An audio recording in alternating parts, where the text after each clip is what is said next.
Narkotika. Dalam rangka memperingati Hari Diabetes Sedunia, saya akan sharing tentang diabetes mellitus. Diabetes mellitus merupakan penyakit yang banyak dijumpai di masyarakat kita maupun masyarakat di dunia. Dari data Pusat Kesehatan Indonesia sendiri dilaporkan penduduk Indonesia sekitar lebih dari 7 juta penduduk menderita diabetes mellitus dan diperkirakan akan semakin meningkat semakin tahunnya. Penyakit diabetes mellitus atau yang lebih sering kita kenal sebagai penyakit kencing manis adalah kondisi di mana kadar gula darah melebihi dari nilai normal, disebabkan oleh karena yang pertama adalah defisiensi atau kurangnya kadar hormon insulin dalam tubuh dan atau tidak sensitifnya tubuh terhadap hormon insulin atau dikenal sebagai resistensi insulin. Penyakit diabetes mellitus itu mempunyai beberapa gejala. Yang pertama adalah gejala yang khas, yaitu dikenal dengan trias klasik, yaitu berupa poliuri atau dikenal sebagai sering kencing, kemudian polidipsi atau sering merasa haus, disertai dengan berat badan yang menurun. Gejala yang lainnya bisa berupa gejala yang tidak khas, yaitu diantaranya adalah misalnya ada luka yang sudah adanya rasa kesemutan, misalnya di tangan atau di kaki, kemudian adanya penglihatan yang menurun, dan sebagainya.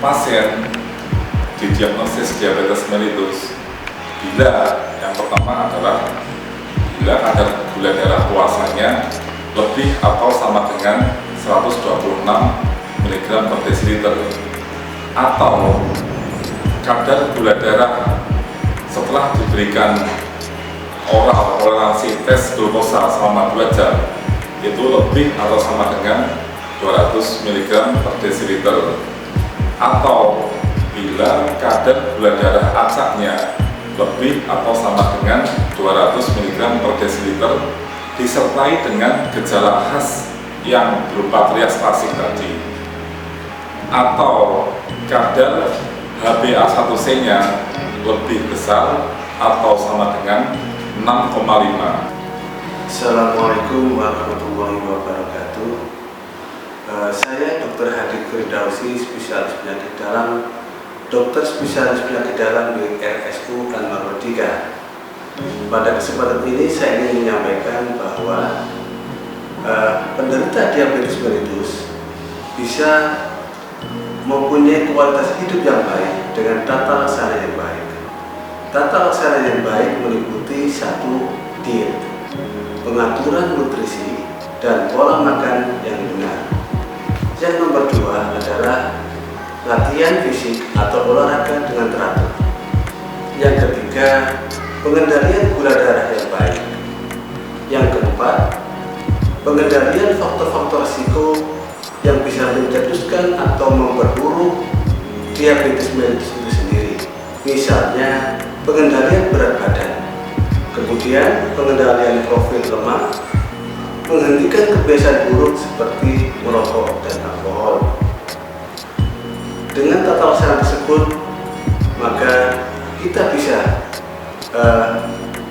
hidup sehat meskipun mempunyai diabetes mellitus.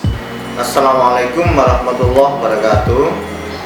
Saya Dr. Iwan Suryanto, spesialis penyakit dalam dari Rumah Sakit Umum Anwar Medika. Pada hari ini menjelaskan bahwa komplikasi pada pasien diabetes itu akan saya bagi secara sederhana itu menjadi 3, yaitu yang pertama adalah oleh karena aliran darah yang tidak lancar, yang kedua oleh karena penurunan kekebalan tubuh pada pasien-pasien diabetes, yang ketiga sindroma metabolik yang saya bahasa awamkan sebagai sindroma penuaan dini. Nah, keluhan apa yang bisa menjelaskan ini? Pada pasien dengan aliran darah yang tidak lancar itu akan bisa menimbulkan gejala stroke pada level di kepala, kemudian pada jantung terjadi penyakit jantung koroner, kemudian pada tangan dan kaki kalau luka itu akan sulit sembuhnya seperti yang selama ini kita ketahui. Kemudian untuk masalah penurunan kekebalan tubuh itu juga sudah terjadi. Oleh karena itu pada pasien-pasien diabetes cenderung gampang terjadi infeksi. Sebagai contoh, pada kasus pasien COVID itu yang paling banyak menderita, yang paling banyak meninggal itu dengan punya riwayat diabetes mellitus. Jadi pada pasien diabetes yang mengalami luka dimanapun, baik itu luka di kaki, tangan, ataupun luka di leher, di organ dalam, itu juga lebih sulit sembuhnya karena memang kekebalan tubuhnya menurun. Kemudian pada proses yang saya anggap sindroma metabolik atau saya awamkan sebagai penuaan dini, itu bisa digambarkan pada pasien-pasien diabetes yang sudah mengalami komplikasi. Itu terjadi badannya itu umumnya terasa sakit semua, kemudian perutnya seringkali kembung, kemudian gampang lelah dan sebagainya. Jadi itulah beberapa sekelumit dari komplikasi pasien diabetes yang harus kita waspadai. Oleh karena itu, pada orang yang sudah tahu kalau dirinya itu menderita diabetes, sebaiknya dia sesuai dengan yang dijelaskan oleh spesialis penyakit dalam ahli diabetes, harus mengikuti aturan yang sudah diteliti secara baik selama ini.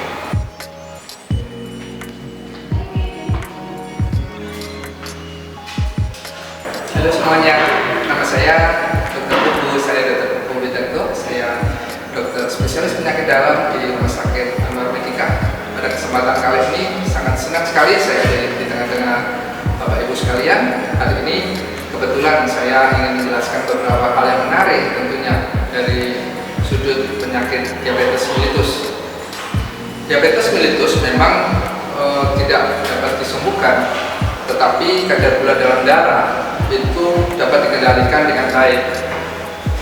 Untuk itu perlunya perubahan lifestyle dari gaya hidup kita yang dianjurkan untuk individu yang berisiko tinggi untuk menderita diabetes demi pencegahan penyakit diabetes.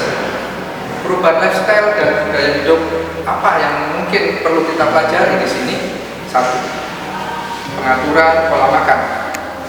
Dalam hal ini pengelolaan diabetes pada pasien diabetes mellitus itu kita kenal ada 3 C. 1, jumlah, 2, jenis, dan jadwal.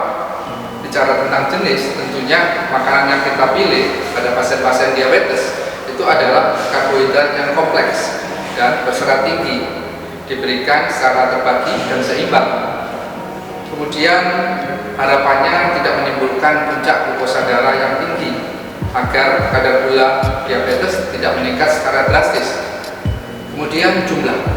Bicara tentang jumlah kalori yang diberikan pada pasien-pasien kita itu tetap setiap harinya disesuaikan dengan berat badan, tinggi badan, umur, jenis kelamin, dan juga aktivitas fisik, serta tentunya keadaan umum secara masing-masing pasien. Tujuan pemberian kalori ini untuk mencapai berat badan yang ideal dan juga mempertahankan berat badan ideal. Bicara tentang jadwal, kita tahu bahwa pasien diabetes pola makan kita idealnya 5 kali, yaitu 3 makan utama dan 2 makan selingan seperti buah-buahan, pisang, apel, atau bahkan pepaya bisa digunakan. Edukasi yang tepat sangat diperlukan, termasuk kebiasaan merokok itu perlu dihentikan. Kemudian menghindari makanan-makanan cepat saji, menghindari minuman yang berkalori, dan juga tentunya minuman yang manis-manis itu tidak disarankan. Olahraga yang teratur dan juga aktivitas fisik dan juga latihan jasmani sangat diperlukan. Pemberian obat yang tepat pasti akan mengikuti. Juga pengukuran dan monitoring kadar gula darah di rumah diperlukan. Itu adalah 5 pilar untuk mencapai kadar gula supaya terkendali dan stabil. Itulah 5 pilar untuk mencapai kadar gula yang terkendali dan stabil, sehingga kita bisa mencegah komplikasi yang terjadi pada pasien-pasien kita. Dan yang paling penting adalah meningkatkan kualitas hidup dari pasien-pasien kita. Selamat Hari Diabetes Sedunia 14 November 2022. Hidup manis tanpa gula. Salam hidup manis tanpa gula. Selamat Hari Diabetes Sedunia 14 November 2022. Hidup manis tanpa gula. Selamat Hari Diabetes Sedunia 14 November 2022. Hidup manis tanpa gula. Selamat Hari Diabetes Sedunia 14 November 2022. Salam sehat.